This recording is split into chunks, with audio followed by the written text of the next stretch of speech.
Thanks for joining us here on Livewire. I'm Elizabeth with your weekly news and updates in pro wrestling. Now let's check in and see what's been happening.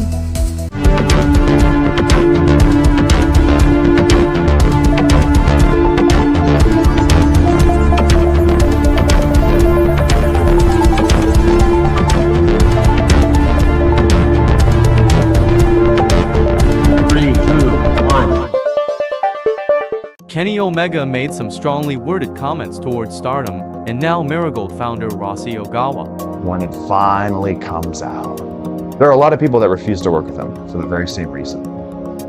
Some of those people are even in WWE. Some of those people are in AEW. And they have a very good reason. It's not just like, yeah, I decided to wake up and not like this guy. And hey, if you want to know sort of along what lines they tread amongst, the dude just flat out said, hey, we're looking for girls from like ages 13 to 21 that don't have a boyfriend or aren't married. We already know that he puts underage girls in very revealing swimsuit calendars and books. And I wish that's all he did.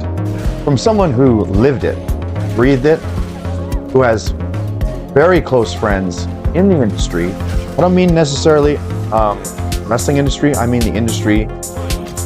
I mean like the government issued press and the information that they know. I'm just going to leave it at that.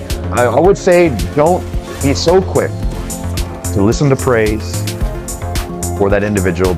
A lot of the higher ups in Japan, they know exactly what business he's up to and what he's been up to for decades. That's all I got to say.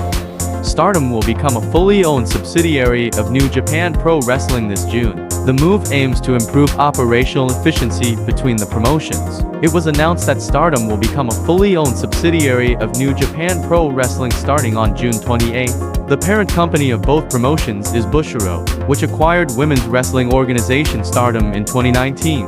Finn Balor expected to sign long-term contract extension with WWE. Right before Raw started, Balor wrote on X that he ain't going nowhere. His deal was set to expire in the next couple of months.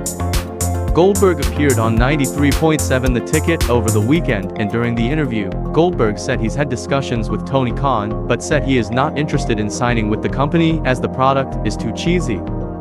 If you've ever had a conversation with Tony Khan about ever joining AEW at any point, I'm just kind of curious if that conversation ever even took place. I've talked to him a number of times throughout the past, but you know, and this is where you're going to get the most blunt answer you're going to get from me. The product's too cheesy.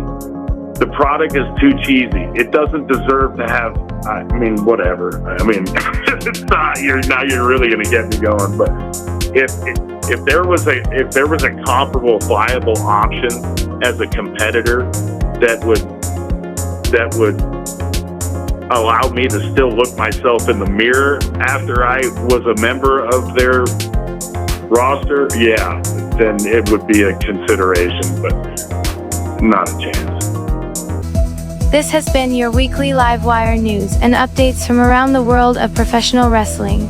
Thank you for watching and catch us next week for more news and updates.